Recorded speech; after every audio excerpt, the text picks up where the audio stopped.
Selamat pagi para juru minumnya Tuhan, bertemu kembali kita pagi ini sebelum kita melayani anak-anak keluarga kita, orang terdekat dengan kita.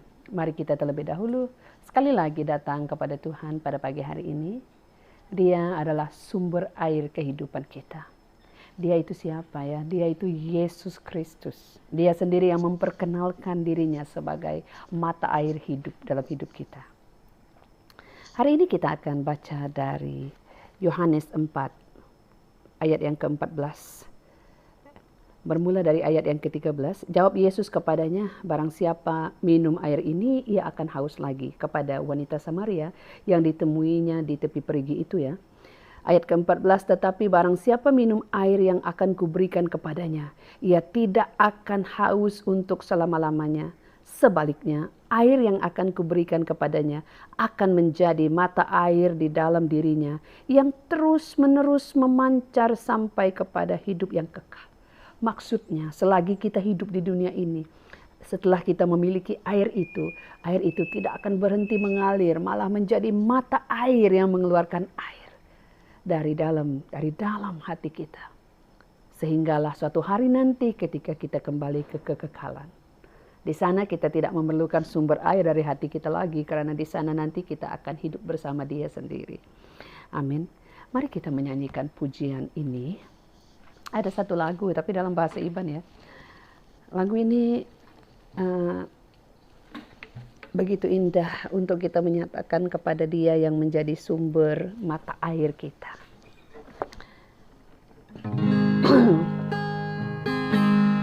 Nuan me engkaulah mata airku, dalam Iban sebenarnya.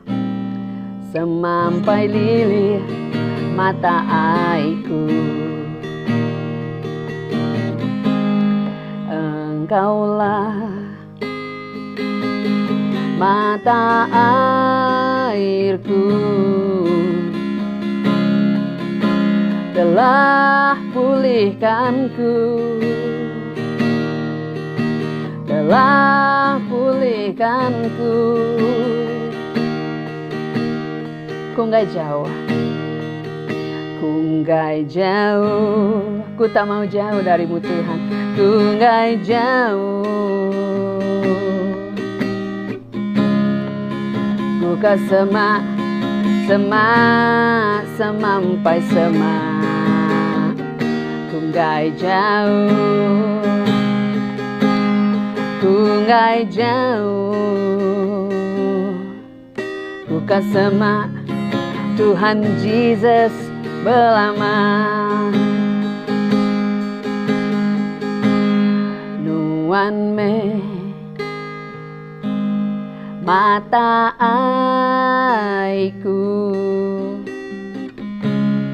semampai lilih mata airku. Nuan me mata airku, udah ngerai kaku, udah ngerai kaku. Ku nggak jauh, ku nggak jauh. Ku ke semak, semampai semak, ku nggak jauh, ku nggak jauh. Ku ke semak Tuhan Yesus belama. Ku ke semak Tuhan Yesus belama. Ku ke semak Tuhan Yesus belama. Betapa gembiranya hati Tuhan ketika kita setiap pagi mengatakan kepadanya, ku mau dekat kepadamu Tuhan, ku mau dekat, ku tak mau jauh daripadamu. Dia terlebih ingin dekat dengan kita ya. Setiap pagi Dia menantikan kita untuk datang kepadanya. Lagu tadi ada sedikit sumbang musiknya, saya tidak berapa pasti melodinya dan cara bermain gitarnya, tetapi dari hati kita naikkan kepada Tuhan. Tuhan mengerti ya. Haleluya. Jadi tadi kita bacakan satu ayat yang sama dengan ayat yang kita baca semalam dari Yohanes 7 ayat yang ke-39, bila ayat yang ke-37, 38, 39 bila dikatakan di penghujung pesta Yesus memanggil, barang siapa yang haus datanglah kepadaku dan minum, katanya. Kali ini dia belum lagi memanggil ya, ini peristiwa sebelum peristiwa semalam. Tapi dia hanya memberitahu bahwa barang siapa yang minum air yang kuberikan kepadanya, ia tidak akan haus lagi. Amin. Jadi mungkin kita berkata, apa Tuhan tahu keperluan saya ya?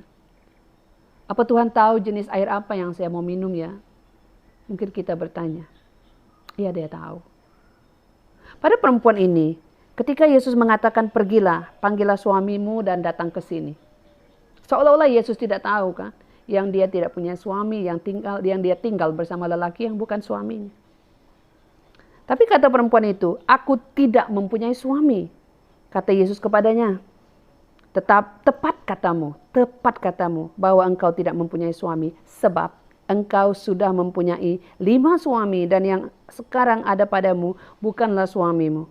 Dalam hal ini engkau berkata benar. Nah, Yesus tahu ya. Yesus tahu. Yesus tahu apa yang berlaku pada hidup perempuan ini. Yesus juga tahu apa yang berlaku dalam hidup saudara dan saya. Tetapi kuncinya di sini. Apa yang Yesus mau ialah keterbukaan itu. Perempuan itu mengatakan dia tidak bersuami. Dia mengaku yang dia tidak bersuami. Bila dia mulai mengaku seperti itu, terus Yesus berkata, iya benar katamu. Yesus menyatakan apa sebenarnya yang terjadi dalam perempuan itu, bahwa dia sudah 5 kali kecewa. Sudah 5 kali dia tidak mengalami kepuasan dalam kehidupannya, sehingga dia berkahwin banyak kali. Sehingga dia mencari sesuatu, dia tidak temukan. Kita tidak tahu apa sebabnya. Mungkin ada sebab dari perempuan itu sendiri. Tapi Yesus tahu apa yang sudah berlaku dalam hidupnya sebelumnya. Mungkin suaminya meninggal. Ataupun mungkin suaminya yang meninggalkan dia, kita tidak tahu. Tapi Yesus tahu apa yang sudah berlaku dalam hidup kita. Sebabnya dan mengapa. Dan dia tidak pernah menolak. Tuhan Yesus waktu itu menawarkan air itu kepada perempuan ini. Karena dia tahu perempuan ini sedang mencari-cari sesuatu. Dan Yesus memberikannya air itu. Air apa untuk perempuan ini? Air pertobatan. Ada banyak lagi yang lain yang kita perlukan mungkin. Tapi dalam hari ini ketika kita membaca dari pasal ini, perempuan ini dia mengaku ya. Kunci kepada satu pemulihan dari Tuhan ialah pengakuan. Perempuan ini sendiri mengaku apa yang berlaku dalam hidupnya. Kita tidak perlu mengaku kepada orang lain. Kita hanya mengaku kepada Tuhan karena dia ada bersama kita. Begitu juga yang terjadi kepada perempuan ini.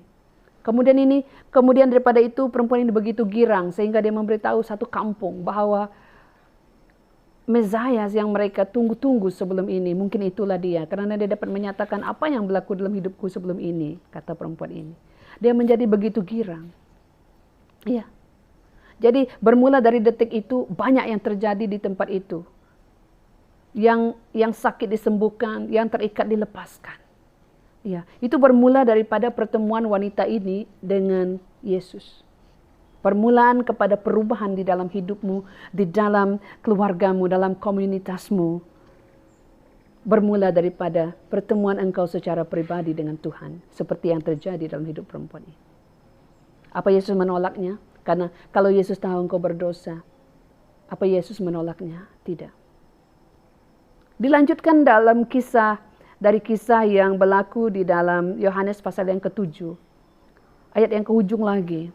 Sehingga Yohanes yang ke-8 di sana kisah Yesus dihadapkan dengan seorang wanita yang berzina. Karena ahli-ahli Taurat pada waktu itu ingin menguji dia. Karena mengikut hukum Musa, perempuan ini harus dilempar dengan batu. Tapi apa yang berlaku? Yesus berkata, jika ada di antara kamu yang tidak berdosa, mulalah melemparnya dahulu. Dan tidak ada seorang pun yang berani melakukannya. Seorang demi seorang berlalu, seorang demi seorang berlalu. Tetapi Yesus menanti bersama perempuan itu di sana. Hanya Yesus dan dia saja. Kemudian dia berkata kepada perempuan ini, adakah sesiapa yang melontarmu tadi? Tidak ada. Aku pun tidak menghukummu, kata Yesus. Tetapi apa pesanan Yesus yang paling penting? Pergilah dan jangan berbuat dosa lagi. Apa yang Yesus maukan dalam hidup kita, saudara, adalah pertobatan. Apabila kita menyadari kita berdosa, kita datang kepadanya, bertobat. Bertobat maksudnya mengaku dosa yang pertama, dan menerima dia sebagai sumber pengampunan, sumber pelepasan. Karena Yesus sendiri yang mengatakan bahwa engkau tidak dihukum, karena aku telah mati bagimu. Yesus sudah mati bagi kita dan darahnya itu cukup untuk menebus kita. Sehingga kita dilihat mulia kembali di hadapan Allah. Kita dilepaskan daripada dosa itu. Pada saat Yesus berkata kepadamu, dosamu sudah diampuni, maka engkau diampuni. Yesus berkata kepada perempuan ini, aku juga tidak menghukum engkau. Pergilah, tetapi jangan berbuat dosa lagi. Yang penting setelah kita mengaku dosa kita, setelah kita diampuni, jangan ulangi lagi. Itu pesan Tuhan. Kehendak Tuhan ialah supaya kita bertobat. Dan terima dia di dalam hidup kita sebagai sumber air hidup. Amin. Apa yang kita perlukan? Pertobatan, penyucian, kekuatan, bimbingan. Semuanya datang daripada dia. Amin. Kesehatan mungkin pun datang daripada dia. Amin. Tinggallah di dalam air itu. Berenanglah di dalam air itu. Jangan lepaskan pada saat engkau sudah menerimanya. Amin.